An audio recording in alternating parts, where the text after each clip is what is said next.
ಅಕ್ರಮ ಅಕ್ರಮ ಅಕ್ರಮ, ಭೂ ಅಕ್ರಮ, ಹಣದ ಅಕ್ರಮ, ಆಹಾರ ಅಕ್ರಮ, ಕೊನೆಗೆ ಅಕ್ಷರದಲ್ಲೂ ಅಕ್ರಮ ನಡೀತಾ ಇರೋದು ಮಾತ್ರ ದುರಂತ. ಹೌದು, ಇತ್ತೀಚಿನ ದಿನಗಳಲ್ಲಿ ವಿದ್ಯೆನ ಓರೆಗೆ ಹಚ್ಚುವ ಪರೀಕ್ಷೆಗಳಲ್ಲೂ ಸ್ಕ್ಯಾಮ್ಗಳು ಎಗ್ಗಿಲ್ಲದೆ ನಡೀತಾ ಇದೆ. ಈ ಅಕ್ರಮದಿಂದಾಗಿಯೇ ಅನೇಕ ಪ್ರತಿಭಾವಂತರು ಅವಕಾಶನ ಕಳ್ಕೊಳ್ತಾ ಇದ್ದಾರೆ. ದಟ್ಸ್ ವೈ ಪ್ರಧಾನಿ ಮೋದಿ ಅವರು ಈ ಪರೀಕ್ಷಾ ಅಕ್ರಮಗಳ ವಿರುದ್ಧ ಭರ್ಜರಿ ಕಾನೂನು ಸಮರವನ್ನ ಸಾರ್ತಾ ಇದ್ದಾರೆ. ಇನ್ಮುಂದೆ ಪರೀಕ್ಷಾ ಅಕ್ರಮ ಎಸಗಿದ್ರೆ ಬೀಳಲಿದೆ ಭಾರೀ ದಂಡ, ಜೊತೆಗೆ ಕಠಿಣ ಶಿಕ್ಷೆ. ಪರೀಕ್ಷಾ ಅಕ್ರಮ ತಡೆಗೆ ಮೋದಿ ಸರ್ಕಾರ ಕಾನೂನು ಅಸ್ತ್ರ ಪ್ರಯೋಗಿಸೋದಕ್ಕೆ ಮುಂದಾಗ್ತಾ ಇದೆ. ಇದರ ಬಗೆಗಿನ ಇಂಟ್ರೆಸ್ಟಿಂಗ್ ಸ್ಟೋರಿ ಈಗ ನಾನು ಹೇಳ್ತೀನಿ. ಬಿಫೋರ್ ದ್ಯಾಟ್ ಮರಿಬೇಡಿ GSS ಮಾಧ್ಯಮನ ಸಬ್ಸ್ಕ್ರೈಬ್ ಆಗೋಕ್ಕೆ ಬೆಲ್ ಐಕನ್ನ ಪ್ರೆಸ್ ಮಾಡೋದು ಮೋಸ್ಟ್ ಇಂಪಾರ್ಟೆಂಟ್. ಇತ್ತೀಚಿನ ದಿನಗಳಲ್ಲಿ ಪರೀಕ್ಷಾ ಅಕ್ರಮಗಳ ಹಾವಳಿ ಸಿಕ್ಕಾಪಟ್ಟೆ ನಡೀತಾ ಇದೆ. ನಮ್ಮ ರಾಜ್ಯದಲ್ಲೂ ಕೂಡ ದಿನಕ್ಕೊಂದು ಪರೀಕ್ಷಾ ಅಕ್ರಮ ಹೊರಗೆ ಬೀಳ್ತಾ ಇದೆ. ಕುರುಡು ಕಾಂಚಾಣದ ರುದ್ರ ನರ್ತನದ ಮುಂದೆ ಪ್ರತಿಭಾವಂತರ ಗೋಳು ಯಾರೂ ಕೇಳೋರಿಲ್ಲ. ವರ್ಷಾನುಗಟ್ಲೆ ಕಷ್ಟಪಟ್ಟು ಓದಿದ ಪ್ರತಿಭಾವಂತರಿಗೆ ಸಿಗಬೇಕಿದ್ದ ಸರ್ಕಾರಿ ನೌಕರಿಗಳು ಹಣವಂತರ ಪಾಲಾಗ್ತಾರೆ. ಹೀಗಾಗಿನೇ ಈ ಪರೀಕ್ಷಾ ಅಕ್ರಮಗಳ ವಿರುದ್ಧ ಸಮರ ಸಾರಿರುವಂತಹ ಮೋದಿ ಸರ್ಕಾರ ಹೊಸ ಕಾನೂನು ಜಾರಿಗೆ ಸದ್ದಿಲ್ಲದೆ ಸೈಲೆಂಟ್ ಆಗಿ ಸಿದ್ಧತೆನ ನಡೆಸ್ತಾ ಇದೆ. ಹಾಗಾದ್ರೆ ಈ ಮಸೂದೆನಲ್ಲಿರೋ ಪ್ರಮುಖ ಅಂಶಗಳು ಏನು? Let's check. ಪ್ರಶ್ನೆ ಪತ್ರಿಕೆ ಸೋರಿಕೆ ಸೇರಿ ವಿವಿಧ ಅಕ್ರಮಗಳಲ್ಲಿ ತೊಡಗಿರೋರಿಗೆ ಗರಿಷ್ಠ ಅಂದ್ರೆ ಮ್ಯಾಕ್ಸಿಮಮ್ 10 ವರ್ಷ ಶಿಕ್ಷೆ, ಮತ್ತೆ ಮಿನಿಮಮ್ ಅಂದ್ರು ಕನಿಷ್ಠ ಅಂದ್ರು 1 ಕೋಟಿ ರೂಪಾಯಿ ದಂಡ ವಿಧಿಸೋ ಅವಕಾಶ ಇದೆ.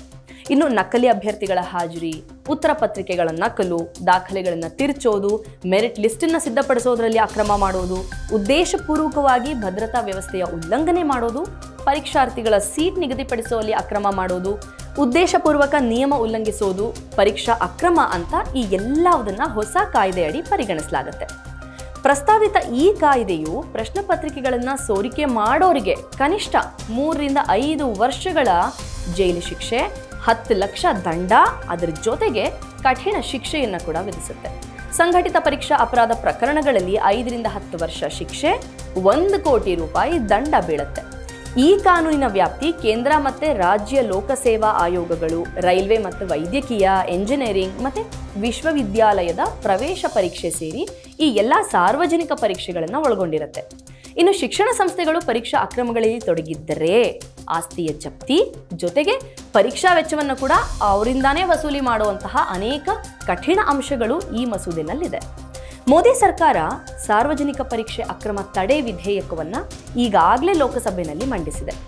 ಈ ಹಿಂದೆ ರಾಷ್ಟ್ರಪತಿಗಳಾದ ದ್ರೌಪದಿ ಮುರ್ಮು ಅವರು ಕೂಡ ತಮ್ಮ ಭಾಷಣದಲ್ಲಿ ಪರೀಕ್ಷೆ ಅಕ್ರಮಗಳ ವಿರುದ್ಧ ಕಠಿಣ ಕ್ರಮ ಕೈಗೊಳ್ಳಬೇಕು ಅಂತ ಹೇಳಿ ಸೂಚನೆಯನ್ನು ನೀಡಿದ್ರು. ಇನ್ನೊಂದು ಕಡೆ ಪರೀಕ್ಷಾ ಅಕ್ರಮಗಳ ವಿರುದ್ಧ ಇತ್ತೀಚೆಗೆ ರಾಜಸ್ಥಾನ, ಗುಜರಾತ್, ತೆಲಂಗಾಣ ಮತ್ತೆ ಮಧ್ಯಪ್ರದೇಶಗಳಲ್ಲಿ ಯುವ ಜನತೆಯಿಂದಾನೇ ತೀವ್ರ ಆಕ್ರೋಶ ವ್ಯಕ್ತ ಆಗಿತ್ತು. ಕರ್ನಾಟಕದಲ್ಲೂ ಕೂಡ PSI ಸೇರಿದಂತೆ ಇನ್ನೊಂದಷ್ಟು ಪರೀಕ್ಷೆಗಳಲ್ಲಿ ಅಕ್ರಮ ನಡೀತಾ ಇದೆ ಅಂತ ತಿಳಿದು ಬಂದಿದೆ. ಈ ಅಕ್ರಮಗಳಿಂದ ಮರುಪರೀಕ್ಷೆ ನಡೆಸಬೇಕಾಗಿ ಬರುತ್ತೆ. ಇಂಥ ಸನ್ನಿವೇಶ ಮತ್ತೆ ಬರಬಾರದು ಅನ್ನೋದಾದ್ರೆ ಪರೀಕ್ಷಾ ವ್ಯವಸ್ಥೆಯ ಬಗೆಗೆ ಕಠಿಣ ಕಾನೂನಿನ ಅಗತ್ಯ ಇದೆ ಅಂತ ಎಲ್ಲ ಕಡೆಯಿಂದ ಕೂಗಿ ಕೇಳಿ ಬರ್ತಾ ಇದೆ. ಇತ್ತೀಚೆಗೆ ನಮ್ಮ ರಾಜ್ಯದಲ್ಲೂ ಕೂಡ ಪರೀಕ್ಷಾ ಅಕ್ರಮನ ತಡೆಗಟ್ಟುವ ನಿಟ್ಟಿನಲ್ಲಿ ಕರ್ನಾಟಕ ಸಾರ್ವಜನಿಕ ಪರೀಕ್ಷೆ ನೇಮಕಾತಿಯಲ್ಲಿನ ಭ್ರಷ್ಟಾಚಾರ ಮತ್ತು ಅನುಸೂಚಿತ ವಿಧಾನಗಳ ಪ್ರತಿಬಂಧಕ ಕ್ರಮಗಳ ವಿಧೇಯಕ 2023 ಬೆಳಗಾವಿಯಲ್ಲಿ ನಡೆದ ವಿಧಾನಮಂಡಲ ಅಧಿವೇಶನದಲ್ಲಿ ಮಂಡನೆ ಮಾಡಲಾಗಿತ್ತು. ಈ ಮೂಲಕ ನೇಮಕಾತಿ ಪರೀಕ್ಷೆ ವೇಳೆ ಆಗ್ತಾ ಇರುವಂತಹ ಅಕ್ರಮಗಳಿಗೆ ತಡೆಯೊಡ್ಡೋದಕ್ಕೆ ಕಠಿಣ ಕಾನೂನನ್ನ ರಾಜ್ಯ ಸರ್ಕಾರ ರೂಪಿಸಿತ್ತು. ಆದರೆ ಇದು ನಮ್ಮ ರಾಜ್ಯದಲ್ಲಿ ಇನ್ನೂ ಕಾನೂನಾಗಿ ಜಾರಿಗೆ ಬಂದಿಲ್ಲ. ಪ್ರಸ್ತಾವಿತ ಕರ್ನಾಟಕ ಸಾರ್ವಜನಿಕ ಪರೀಕ್ಷೆ ಮಸೂದೆ 2023 ಪ್ರಕಾರ ಪರೀಕ್ಷಾ ಅಕ್ರಮ ಎಸಗಿ ಅಪರಾಧಿ ಅಂತ ಸಾಬೀತಾದರೆ ಅಂತ ಪರೀಕ್ಷಾರ್ಥಿಗಳು 2 ವರ್ಷ ಯಾವುದೇ ಸಾರ್ವಜನಿಕ ಪರೀಕ್ಷೆ ಬರೆಯೋ ಹಾಗಿಲ್ಲ. ಪರೀಕ್ಷಾ ಅಕ್ರಮ ಎಸಗಿದ್ದು ಸಂಸ್ಥೆಯ ನಿರ್ವಹಣೆಯನ್ನು ಪ್ರತಿನಿಧಿಸುವಂಥ ವ್ಯಕ್ತಿಯಾಗಿದ್ದರೆ ಪರೀಕ್ಷೆಯ ಆಡಳಿತ ವೆಚ್ಚ ಸೇರಿ ಎಲ್ಲ ಒಂದು ಖರ್ಚನ್ನು ಭರಿಸೋದಕ್ಕೆ ಅವರೇ ಹೊಣೆ ಆಗ್ತಾರೆ. ಪರೀಕ್ಷಾ ಅಕ್ರಮದ ಎಲ್ಲ ಅಪರಾಧಗಳು ಈ ಮಸೂದೆ ಪ್ರಕಾರ ಜಾಮೀನು ರಹಿತ, ವಿದೌಟ್ ಬೇಲ್ ಸಿಗೋದಿಲ್ಲ ಅಂತ ಅಪರಾಧ ಆಗಿರುತ್ತೆ. ಪರೀಕ್ಷಾ ಅಪರಾಧಕ್ಕೆ ಕುಮ್ಮಕ್ಕು ನೀಡಿದ ಆರೋಪದಲ್ಲಿ ಪರೀಕ್ಷಾರ್ಥಿಗೆ 8 ವರ್ಷಗಳ ತನಕ ಜೈಲು ಶಿಕ್ಷೆ ವಿಧಿಸಬಹುದು. ಅದನ್ನ 12 ವರ್ಷಗಳವರೆಗೆ ಕೂಡ ವಿಸ್ತರಿಸಬಹುದು. ಅಂದ್ರೆ ಮ್ಯಾಕ್ಸಿಮಮ್ 12 ಇಯರ್ಸ್. 15 ಲಕ್ಷ ರೂಪಾಯಿಯಿಂದ 10 ಕೋಟಿ ರೂಪಾಯಿ ತನಕ ದಂಡ ವಿಧಿಸಬಹುದಾಗಿದೆ.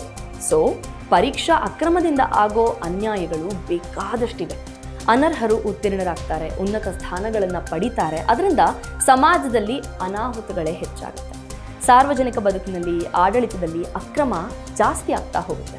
ಅಕ್ರಮಗಳ ಸರಣಿ ಸಾಮಾನ್ಯರ ಬದುಕಿನ ಮೇಲೆ ದುಷ್ಪರಿಣಾಮ ಬೀರುತ್ತೆ. ಅಕ್ರಮಗಳಿಂದಾಗಿ ಅರ್ಹರು ಹಿಂದೆ ಉಳಿತಾರೆ, ಅರ್ಹರಿಗೆ ಅನ್ಯಾಯ ಆಗತ್ತೆ.